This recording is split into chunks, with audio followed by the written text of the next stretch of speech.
Hello again. So many want to know, what is the fastest way to awakening?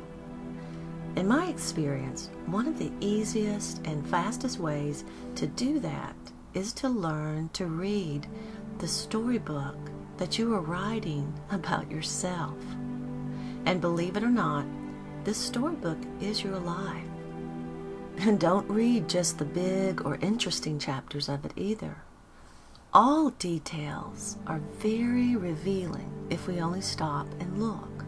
And this is what I would like to encourage you to begin to do today and to do every day from now on out. But it's hard to do at first. We don't read our story back to us.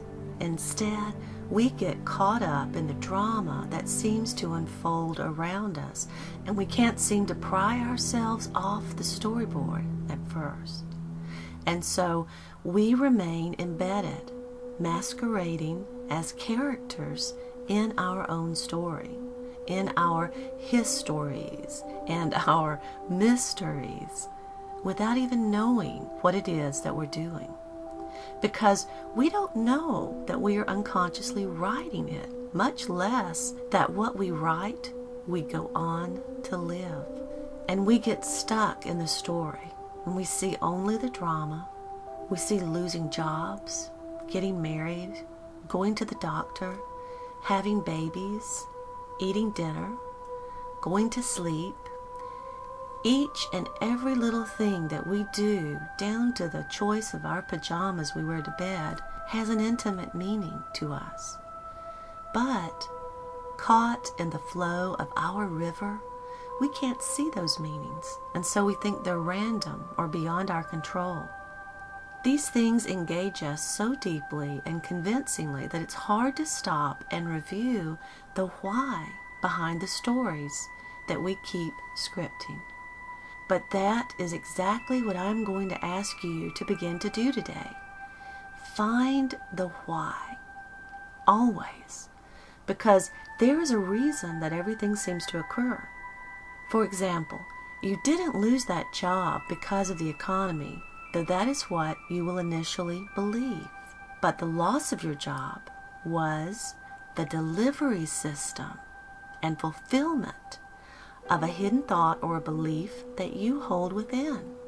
That is what is actually going on. And even though some thoughts and beliefs can be hidden so well that we don't even see them and they melt into the landscape of our reality, even so, that belief or thought is what is delivering you the life that you seem to experience. But that is so hard to see and believe, and it flies right in the face of some much loved beliefs. But it's true. There is nothing random, and if you are here, it is impossible to be a passive onlooker of your own life. You can't do it. The best you can do is turn your head so that you don't see that it's your own hand up inside that puppet. Because you are indeed the leaf on the river of life, being directed by seemingly unseen forces. But you are also this river, this force that brings the leaf all it comes to experience. And to imply that you are only the leaf is an act of duality, among other things. I mean, who is the river if it's not you? And to imply that the river mysteriously runs by itself is the negation of your birthright and your power. And though for a short while pretending to give away your power might feel good to you, after all, what is there to worry about then? But eventually, you have to come full circle and see you are both this leaf floating upon the river of life, and you are the river that brings the leaf all it experiences. But it's hard to see, I know. And even when we get a glimpse of it, it can be even harder to admit I mean, after all, no one would wish unpleasant things into their life. Rather, we do it unconsciously, often through fear or with self-limiting thoughts. But no one does it on purpose. And yet, we do it. But the good news is, if we are doing it, then we can stop doing it. We can change it.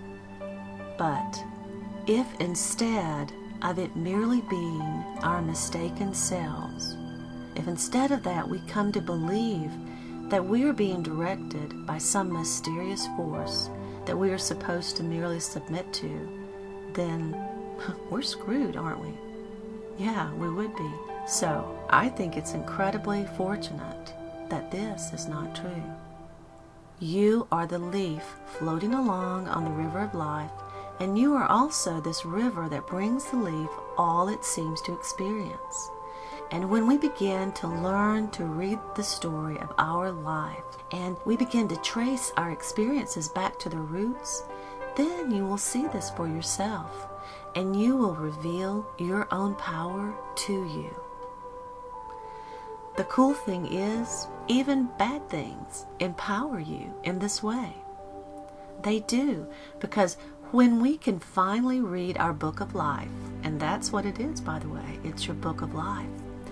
When we can finally read it, we can see that the reason we lost our job wasn't due to the economy really, but rather the economy was the delivery system for our fear or belief that finances are becoming shaky.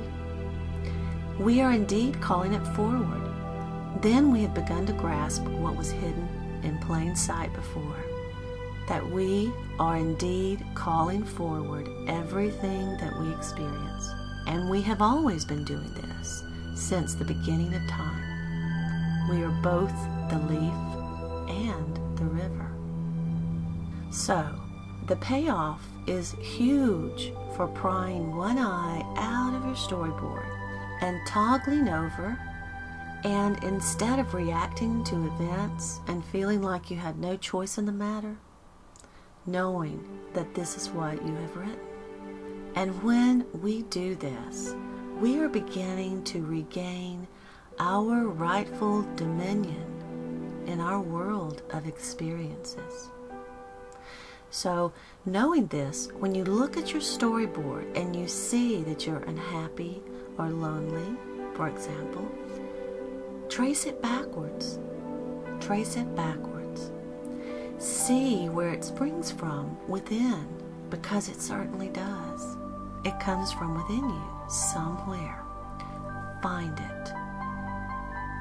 Have you perhaps unconsciously accepted conditioning from an earlier life experience and quietly adopted your perspective, compliments of that unconscious conditioning? And now this is what you quietly expect, even though you wish for companionship and happiness. Is that what happened? It could be. Are you suffering from a physical ailment or limitation?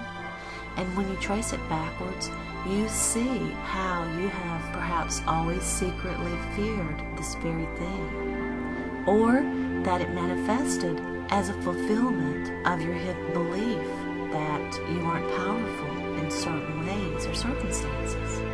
You have to look and see. I mean, we are often borderline cartoonish in our symbolism with our bodies. For example, injured legs often point to a feeling of lack of freedom and mobility in certain areas. Injured arms and hands often indicate a feeling of helplessness or oppression. Injured or painful backs often point to feeling as though you can't support yourself, or sometimes are the expression of resentment for supporting something that you do not want to support. Less than perfect eyesight or vision often points to either the fear that you do not see or hear correctly, or they're used as buffer zones, reducing your expectations of seeing and hearing your world. And here's one you haven't thought of before, I bet. It seems to me that when we put on weight, it is often symbolic of dreams and desires unspent.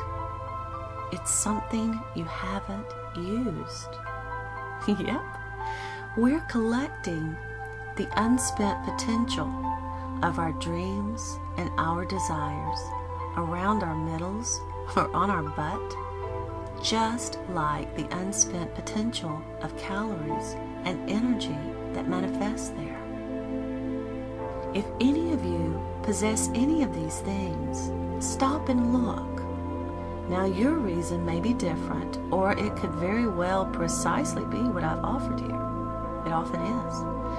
But it is coming from somewhere within you.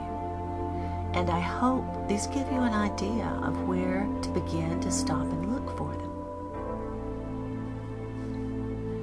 Please join me for part 2 of the Book of Life.